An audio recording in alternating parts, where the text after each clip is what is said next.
ආයුබෝවන් අපේ තුනේ පන්තියේ දුවල පුතාලට. ඉතින් අද අපි හම්බෙන්නේ 4 වෙනි සතියේ ගණන් පාඩමෙන්. දැන් ඔයාලා තියෙන්න ඕනේ මෙන්න මේ ගණන් ප්‍රශ්න පත්‍රය 3 ගණිතය සතිය 4 සංඛ්‍යා එකතු කිරීම හා අඩු කිරීම. 3 වෙනි ශ්‍රේණියේ ගණිතය සතිය 4 සංඛ්‍යා එකතු කිරීම හා අඩු කිරීම. මේ ගණන් ප්‍රශ්න පත්‍රයත් අරගෙන පහසු විදියට වාඩිලා ඉන්න දැන් අපි මේ ගණන් පත්‍රය සාකච්ඡා කරන ගමන් මේකත් අහගෙන ඔයාලා මේ ගණන් එකින් එක හදන්න ඕනේ. හරි. දැන් පුතේ අද අපිට තියෙන ඔක්කොම ටික වගන්ති ලියා එකතු කරන්න. වගන්ති ගණන් තියෙන්නේ. වාක්‍ය ලියලා එක වගන්තියක් කියන්නේ වාක්‍යයක්. වාක්‍ය ලියලා එකතු කිරීමේ ගණන් වගේක් තියෙන්නේ. මේ අමාරු ගණන් නෙවෙයි. හරිම ලේසි ආසාවෙන් කරන්න පුළුවන් ගණන් જાතියක්. අපි දැන් මේකේ ගණන් එකින් එක එනම් හදමු. කියවන්න පුතේ ඔයාලා එනම් මාත් එක්ක මේකේ පළවෙනි ගාන. දැන් මම කියවනවා ඔයාලත් මාත් එක්ක තමන්ගේ ප්‍රශ්න පත්‍රයෙන් ගාන බලා ගන්න. 1 පළමුවෙනි ගොඩේ ඇති පොල් ගෙඩි ගණන 328කි. දෙවෙනි ගොඩේ ඇති පොල් ගෙඩි ගණන 349කි. ගොඩවල් දෙකේම ඇති පොල් ගෙඩි ගණන කීයද? ගොඩවල් දෙකේම ඇති පොල් ගෙඩි ගණන කීයද? එනද පුතේ මේකේ අහන්නේ අපෙන් ගොඩවල් දෙකක තියෙන මුළු ගාන. මතක තියාගන්න නම් මේ මුළු ගාන වගේ අදහසක් තියෙන උත්තරයක් අපෙන් ඇහුවොත් ඒ ගාන තියෙන්නේ එකතු කරන්න. මුළු ගාන වගේ අදහස තියෙන උත්තරයක් අපෙන් ඇහුවොත් ඒ ගාන තියෙන්නේ මොනවා කරන්නද? එකතු කරන්න. අපි එහෙනම් දැන් මේකේ පළවෙනි වගන්තිය හදමු. පළවෙනි වාක්‍ය කියවන බලන්න ආයෙ පාරක්. පළමුවෙනි කොටේ ඇති පොල් ගෙඩි ගන්න 328කි. අපිට ඒකෙන්ම හදාගන්න පුළුවන් පළවෙනි වාක්‍ය මොකද්ද? පළමුවෙනි ගොඩේ ඇති පොල් ගෙඩි ගණන. නැත්නම් පළමු ගොඩේ ඇති පොල් ගෙඩි ගණන. අපි දැන් මේ වාක්‍ය ලියමු. පළමු ගොඩේ ඇති පොල් ගෙඩි ගණන. පළමු ඊට මෙහෙ ලියමු නේද? පළමු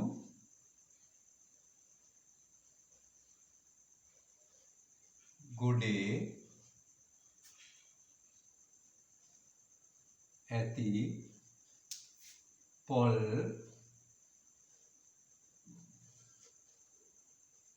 ගෙඩි ගණන. සමාන ලකුණු දැම්මා. කීයක් තියෙනවද? 328යි. 328යි. දෙවෙනි ලිය මොකද්ද? දෙවෙනි ගොඩේ ඇති පොල් ගෙඩි ගණන. දෙවන ගොඩේ ඇති පොල් ගෙඩි ගණන. පොල් ගෙඩි ගණන.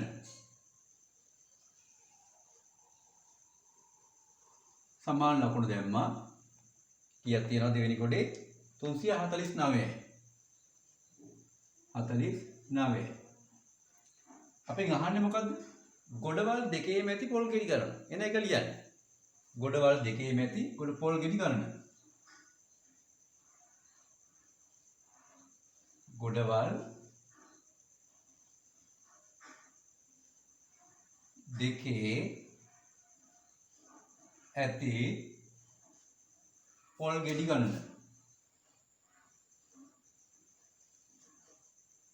පොල් ගෙඩි ගණන. සමාන ලකුණු දැම්මා. දැන් අහන්නේ පුතේ ගොඩවල් දෙකේම ගානනේ. ඒ කියන්නේ මුළු ගාන. ඒ කියන්නේ මේ එකතු කිරීමක් අහන්නේ. අපි නේ මේ උඩ ගණන් දෙක දැන් එකතු කරන්න ඕනේ. එතකොට අපි මොකද කරන්නේ? මෙතනින් ඉරක් ගහවා උඩ සංඛ්‍යාව එකතු කිරීමට වගේ උත්තරේ දාන්න තැනට ගැහුවා ඉරි දෙකක් එකතු කරන්න මේක තියෙන්නේ. එකතු කරමු එහෙනම් දැන්. 8යි 9යි 17න් 7 දැම්මා. එකක් ඉතුරුයි. 1යි 2යි 3යි 3යි 4යි 7යි 3යි 3යි 6යි. උත්තරේ කීයද ආවේ? 677යි. 677යි. හරි. දැන් පුතේ මේ වගන්ති ගණන් වලදී ගාන හදලා ඉවර වෙලා මෙන්න මේවා ගැන සැලකිලිමත් වෙන්න ඕනේ. මේ ටික හොඳට අහගන්න. අපි දැන් පුතේ මේක වගන් තුනක් ලියවනේ. වාක්‍ය තුනක් ලියුවා. මේ වාක්‍ය තුනම වම් පැත්තෙන් පටන් ගන්නකොට එක කෙලින් පටන් ගන්න තියෙන්න ඕනේ. මේ තුන එකක් මෙහෙන් ඇදලා තියෙන්න බෑ. මෙන්න මෙතන එක කෙලින් හරියට ගණන් වාක්‍ය තුනම තියෙන්න ඕනේ. පළවෙනි කාරණය. දෙවෙනි එක මේ සමාන ලකුණු තුන එක කෙලින් තියෙන්න ඕනේ. සමාන ලකුණු තුන එක කෙලින් තියෙනවා ආලය කොට්ටුල් පොතේ ඉන්න ලේසි. සමාන ලකුණු තුන එක කෙලින් තියෙන්න ඕනේ. ඊළඟට මේ එකතු කරන සංඛ්‍යා 1 පේලිය 10 පේලිය 100 අන්නේ සංඛ්‍යා ටික එකතු කරන්න පහසු විදියට ඒ කෙලින් මේවා ලියලා තියෙන්න ඕනේ. ඊළඟට එකතු කිරීමේදී මේ ගහන ඉරි ටික පිළිතුරට ගහන ඉරි දෙක ඒවා ඊටාම ලස්සනට නිවැරදිව තියෙන්න ඕනේ. ඊළඟ කාර්යය තමයි මේ වගන්ති ගණන්. වගන්ති ලියන්නේ අකුරු වලින්. ඒ නිසා අකුරුත් නිවැරදි වෙන්න ඕනේ, පැහැදිලි වෙන්න ඕනේ. උත්තරේ හරියට වැඩක් නැහැ. මේ ලියපු අකුරු වැරදිනවා. ඒ නිසා උත්තරේත් හරියන්න ඕනේ. අර කියපු පිළිවෙල වලවල් ටික තියෙන්නත් ඕනේ. අකුරු හරියන්නත් ඕනේ. මේ ඔක්කොම හරියොත් තමයි අපි ඒ ගාන හරියි කියලා කියන්නේ. පැහැදිලිද? හරි පුතේ. අපි එහෙනම් දැන් ඊළඟ ගානට යමු.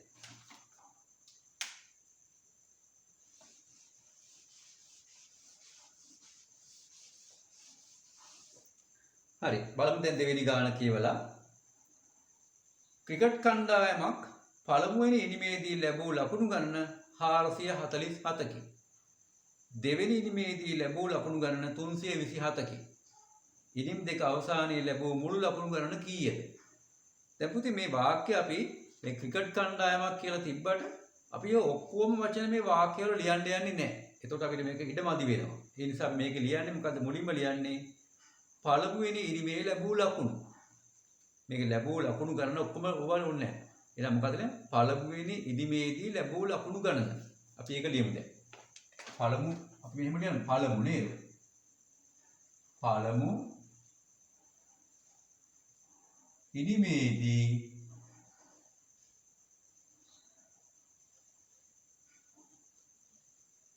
ලැබූ ලකුණු ගණන. ලැබූ ලකුණු ගණන.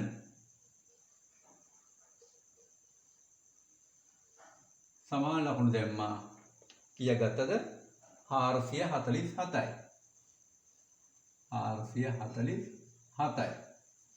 ඊළඟ එක දෙවෙනි ඉනිමේදී ලැබූ ලකුණු. නැත්නම් දෙවන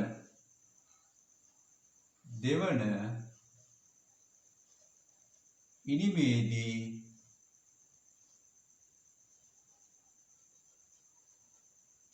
ලැබූ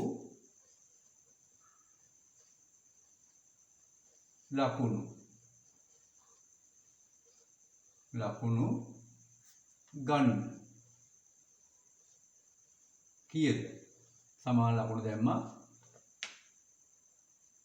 327යි. හරි. දැන් අපි අහන්නේ මොකද්ද? ලැබූ මුල් ලකුණු ගන්න නේ. එහෙනම් අපි ලියමු පුතේ මොකද්ද? ලැබූ මුළු ලකුණු ගණන. දැන් අහන්නේ මුල් ලකුණු ගණනක් නේද? සමාන ලකුණු දැම්මා. ඉරි ටික ගැහුවා. මුළු ගණනක් අහනවා නම් මොකද කරන්න තියෙන්නේ? එකතු කරන්න. අපි එකතු කරමු. 7යි 7යි 14න් 4 දැම්මා. එකක් ඉතුරුයි. 1යි 4යි 5යි 5යි 2යි 7යි 4යි 3යි 7යි. හරි. උත්තරේ කීයද? 774යි. දැන් මේ ගානෙත් අර අපි කලින් කියපු නීති රීති ටික තියෙන්න ඕනේ. වගන්ති තුන එක කෙලින් පටන් ගන්න ඕනේ. සමාන ලකුණු එක කෙලින් තියෙන්න ඕනේ. සංඛ්‍යා පේලි එක විදිහට තියෙන්න ඕනේ. උත්තරයට හා එකතු කිරීමේ ඉඩ තියෙන්න ඕනේ. අකුරු නිවැරදි වෙන්න ඕනේ. ඔය සියලුම දේවල් හරි කියලා තේරුනොත් තමයි මේ ගාන අපි නිවැරදි කියලා ගණන් ගන්න. එහෙම නැත්නම් ගාන වැරදි. ඒ නිසා පුතේ හැමදේම හරියටම බලන්න ඕනේ. ගානක් හදලා ඉවර වෙලා. අපි බලමු දැන් තුන්වෙනි ගාන. අපි මේක ගණන් පහක් තිබ්බට තුන්වෙනි ගාන අපි හදලා නවත්තනවා. ඉතුරු ගණන් දෙක ඔයාලා තනියම හදන්න ඕනේ. අපි තුන්වෙනි ගාන විතරක් හදමු දැන්.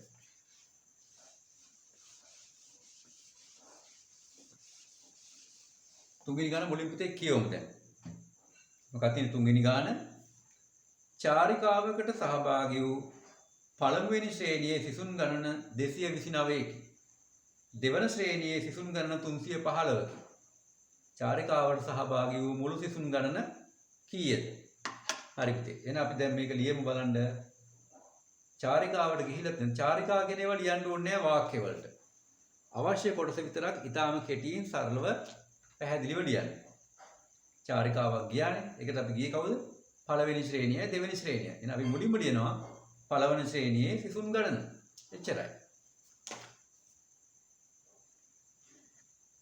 පළවෙනි ශ්‍රේණියේ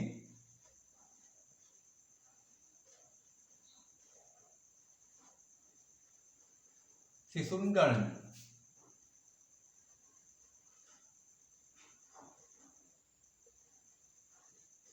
සිසුන් ගණන සමාන ලකුණු දැම්මා. කීයක් ගියද පළවෙනි ශ්‍රේණියේ? 229. 229. ඊළඟ මොකක්ද තියෙන්නේ? දෙවෙනි ශ්‍රේණියේ ළමයිනුත් ගියා. එහෙනම් මොකද අපි ලියන්නේ? දෙවන ශ්‍රේණියේ සිසුන් ගණන. දෙවන ශ්‍රේණියේ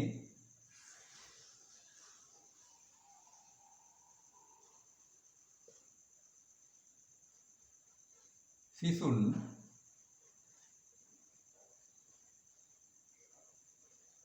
ගණන.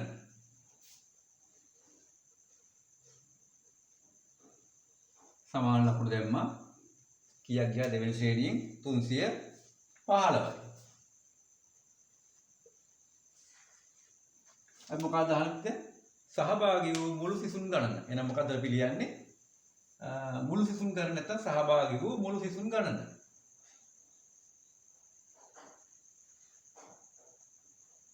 සහභාගී වූ මුළු සිසුන් ගණන.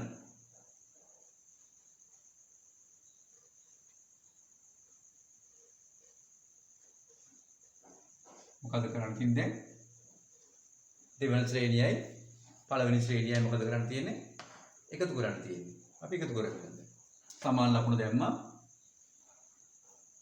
ඉරි ටික ගහන්න නිවැරදිව 9යි 5යි 14න් 4 දැම්මා. එකක් ඉතුරුයි.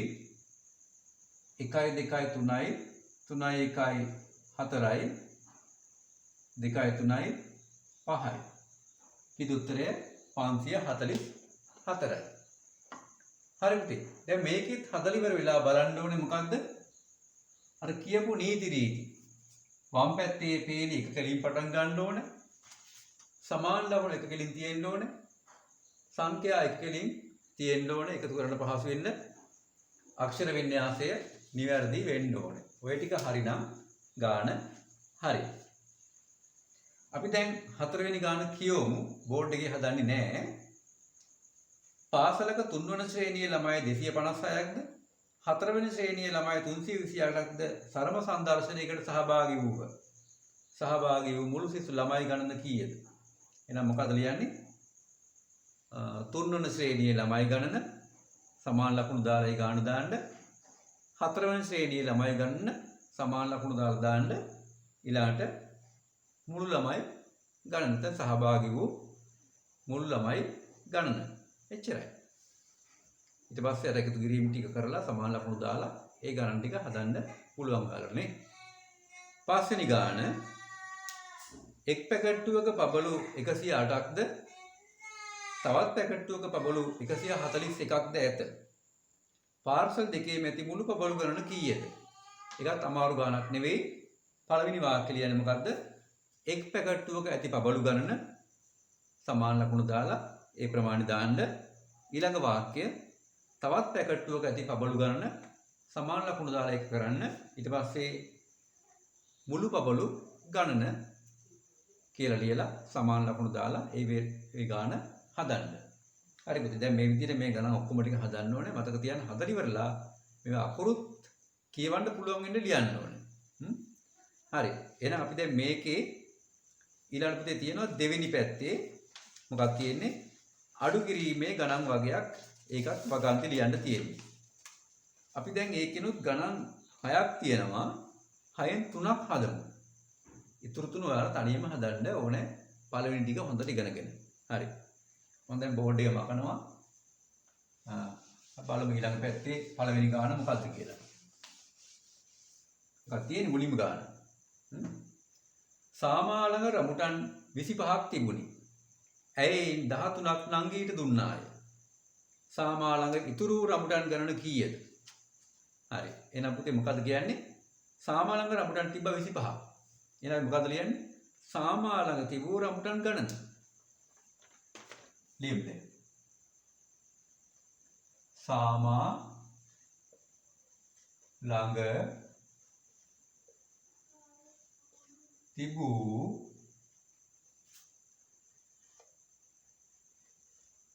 රම්බුටන් ගණන කීයද? සමාන ලකුණු දාලා 25ක්. 25යි. ඊට පස්සේ මොකද උනේ? සාමායකෙන් 13ක් නංගීට දුන්නා. එහෙනම් අපි ලියන්නේ මොකද්ද? නංගීට දුන් රම්බුටන් ගණන.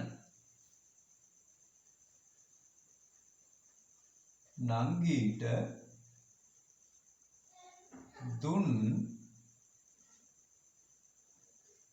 රම්බුටන් ගණන කීයක් දුන්නද? 13ක් දුන්නා. අපෙන් දැන් අහන්නේ මොකද්ද? සාම ළඟ ඉතුරු වෙච්ච ගාන. එහෙනම් අපි ලියන්නේ කොහමද? ඉතුරු රම්බුටන් ගණන. ඉතුරු වූ රම්බුටන් ගණන. සමාන ලකුණු දැම්මා. ඉතුරු වෙච්ච ගානක් පුතේ අහනවා නම් ඒක බොහෝ වෙලාවට තියෙන්නේ අඩු කරන්න. අපි අඩු කරමු. අර වගේ පුතේ ඉරිටි ගහන්න ඕනේ. උත්තරේ දාන්න. 5න් 3ක් 2යි. 2කින් 1ක් 1යි. උත්තරේ කීයද? 12යි.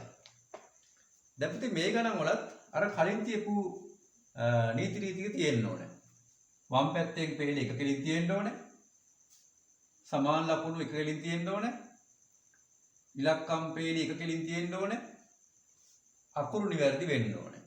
ඔය සියලු දේවල් ටික ඔයාලා හොඳට බලන්න ගාන සම්පූර්ණ කරලා ඉවර වෙලා. ඊට පස්සේ අඩුපාඩු හදලයි මම ප්‍රශ්න පත්‍රේ බලන්න බාරගන්නේ. හරි. අපි දැන් ඔන්න එක ගානක් හැදුවා. අපි බලමු දැන් දෙවෙනි ගාන.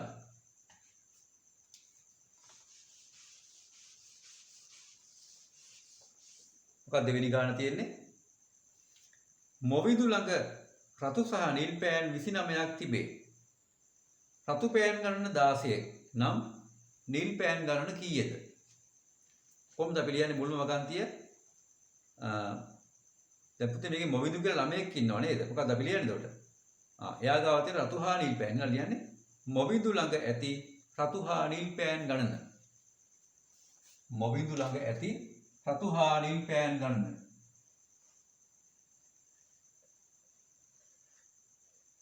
මොවිදු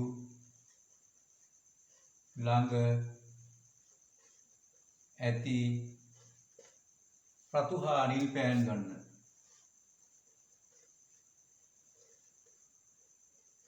නිල් පෑන් ගණන. දිග වාක්‍යයක් එනවා ඉතින් සමානයි කීයක් තියනවද? 29යි.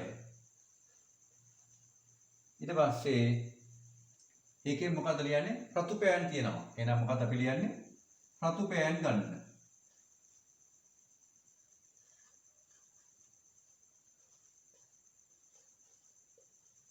ගණන කියලා ලිව්වා. මොකද ලියන්නේ මෙතනින් සමාන ලකුණු දැම්මා. රතු පෑන් තියෙනවා 16ක්. ඊට පස්සේ අහන්නේ මොකද නිල් පෑන් ගන්න. එහෙනම් අපි ලියනවා මොකද්ද? නිල් පෑන් ගන්න කීයද? මේ තියෙන ඔක්කොම පෑන් ගන්න. ඒකේ රතු පෑන් ගන්න මෙතන තියෙනවා. එන නිල් පෑන් ගන්න හොයන්න අඩු කරන්න තියෙන්නේ. 9න් 6ක් 3යි 2න් 1ක් 1යි. ඒකෙත් බලන්න අර කියපු නීති රීති. වාක් එක කෙලින් පටන් ගන්න ඕනේ. සමාන ලකුණු කෙලින් තියෙන්න ඕනේ. සංඛ්‍යා කෙලින් තියෙන්න ඕනේ. අකුරු නිවැරදි වෙන්න ඕනේ. මේ ටික හරිනම් ඒ ගාන නිවැරදි. අපි දැන් යන් තුන්වෙනි ගානට.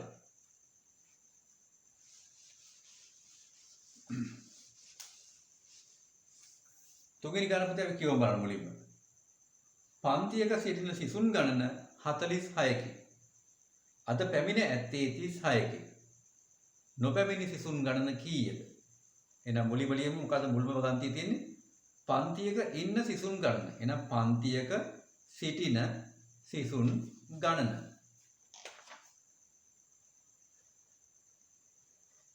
පන්තියක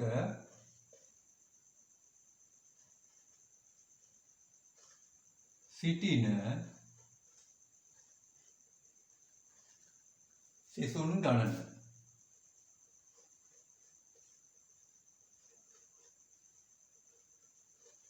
සිසුන් ගණන සමානයි 46යි. මොකක්ද ඒකේ තියෙන්නේ? අද පැමිණ ඇත්තේ 36කි. එහෙනම් අපි ඊළඟ ලියනවා අද පැමිණි සිසුන් ගණන. අද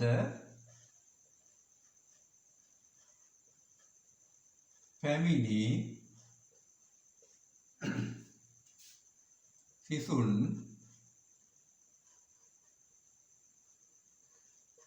ගණන.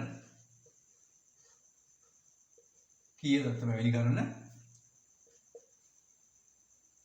36යි. අපෙන් අහන්නේ මොකද්ද? නොපැමිණි සිසුන් ගණන කීයද? අපි එහෙනම් ලියනවා තුන්වෙනි පේලියට නොපැමිණි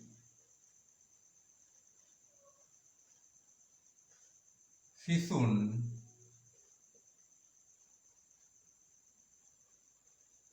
ගණන.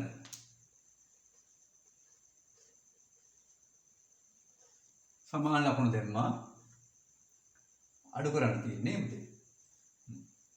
6න් 6ක් 0යි 4න් 3ක් 1යි. උත්තරේ කීයද? 10යි. දැන් පුතේ මේකෙත් බලන්න ඕනේ අපි අර කලින් කියපු නීති රීති. වම් පැත්තේ එක කෙලින් තියෙන්න ඕනේ. සමාන ලකුණු කෙලින් ඉලක්කම් ටික ඒ කෙලින් තියෙන්න ඕනේ. අකුරු නිවැරදි වෙන්න ඕනේ. ඔය ටික අනිවාර්යෙන් බලන්න. ඒ ටික හරිනම් අපි කියනවා ගාන නිවැරදි කියලා. හරි පුතේ අපි දැන් 4 5 6 හදන්නේ නැහැ බෝඩ් එකේ. අපි ඒකේ වගන්තික විතරක් කොහොමද ලියන්නේ කියලා කතා කරමු. 4 වෙනි ගණන බලමු දැන්. කෙසෙල් ඇවරයක ගෙඩි 37ක් තිබේ. එහි ඉදී ඇති ගෙඩි ගණන 14කි. අමු ගෙඩි ගණන කීයද? හරිම ලේසි. පළවෙනි වාක්‍යය ලියනවා මොකද්ද? කෙසෙල් ඇවරියක ඇති ගෙඩි ගණන. කෙසෙල් ඇවරියක ඇති ගෙඩි ගණන. සමාන ලකුණු දාලා ඒ ගාන ලියන්න. දෙවෙනි පේලිය අපි ලියනවා මේකේ තියෙන ඉදී ඇති ගෙඩි ගණනේ. දෙවෙනි පේලිය මොකද්ද? ඉදී ඇති ගෙඩි ගණන. ඉදී ඇති ගෙඩි ගණන. සමාන ලකුණු දාලා ඒ ගාන ලියන්න. අපෙන් අහනවා අන්තිමට අමු ගෙඩි ගණන කීයද කියලා. එහෙනම් තුන්වෙනි පේලිය අපි ලියනවා අමු ගෙඩි ගණන කියලා ලියලා සමාන ලකුණු දාලා ඒ ගාන විසඳන්න. පස්වෙනි ගාන තියෙනවා වට්ටියක තිබෙන මල් ගණන 55කි.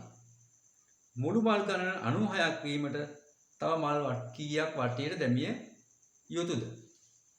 එහෙනම් මුලින්ම ලියනවා වට්ටියක තිබෙන මල් ගණන දීලා තියෙන්නේ. එහෙනම් වට්ටියක තිබෙන මල් ගණන. මුල්ම වාක්‍යය මොකද්ද? වට්ටියක තිබෙන මල් ගණන. ලියලා සමාන ලකුණු දාලා ඒක ලියන්න කීයද කියලා. ඊළඟට මුළු මල් ගණන 96ක් වීමට. එහෙනම් අහනවා 96ක් වෙන්න තියෙන්න ඕන ගාන නේද? එහෙනම් අපි දැන් ලියනවා මොකද? තිබිය යුතු මල් ගණන. තිබිය යුතු මල් ගණන සමානයි කීයද? 96යි. හැබැයි පුතේ මේක මෙහෙම දෙයක් තියෙනවා. මේක අපි දෙපැත්ත මාරු කරන්න ඕනේ. මොකක්ද මුලින්ම ලියන්නේ? මුලින්ම ඔයාලා ලියන්න වට්ටියක තිබිය යුතු මල් ගණන මුල්ම වාක්‍යය. මොකද අපි මුල්ම වාක්‍යය ලියන්නේ වට්ටියක තිබිය යුතු මල් ගණන සමානයි 96යි. ඊළඟ ලියනවා තිබෙන මල් ගණන සමානයි 55යි. ඊට පස්සේ ලියනවා දැමිය යුතු මල් ගණන. දැමිය යුතු මල් ගණන. එහෙම ලියලා ඒ ගාන සම්පූර්ණ කරන්න. ඊළඟ ගාන 6 වෙනි ගාන බසයක මගී වූ 78ක් ගමන් කළහ. ඊළඟ නැවතුම් පොළේදී 23ක් බැස ගියහ. බසයේ ඉතුරු මගීන් ගණන කීයද? කොහොමද ලියන්නේ එතකොට? බසයේ ගමන් කළ මගීන් ගණන සමාන ලකුණු දාලා දැම්මා. දෙවෙනි පේළිය නැවතුම් ඊළඟ නැවතුමේදී බැස ගිය ගණන. ඊළඟ නැවතුමේදී බැස ගිය ගණන ලියලා සමාන ලකුණු දාලා ප්‍රමාණය දානවා. ඊළඟට බසයේ තුල ඉතිරි වූ මගීන් ගණන කියලා ලියලා ඒ ගණන් තුන හදන්න. ඊට පස්සේ පුතේ මේ ගණන් ඔක්කොම ටික හදලා මතක තියාගන්න එක ගණන් මේ ප්‍රශ්න පත්‍රයක ගණනක්වත් මගහරින්න එපා. ඔක්කොම ටික හදන්න හදලා ඉවර වෙලා හොඳට බලන්න මේ අකුරු හරිද පැහැදිලිද කියලා. ඒ සියලුම දේවල් පැහැදිලි නම්, නිරවුල් නම්, හරි නම් මේ සතියේ සෙනසුරාදාට මට මේ ගණන් පත්‍රයක් ගෙනත් දෙන්න ඕනේ බලන්න. පැහැදිලිද? හරි පුතේ එහෙනම් අපි අද 4 වෙනි සතියේ නියමිත ගණන් පාඩම මේ ඉවර කරනවා. ඔයාලා සියලු දෙනාට තෙරුවන් සරණයි.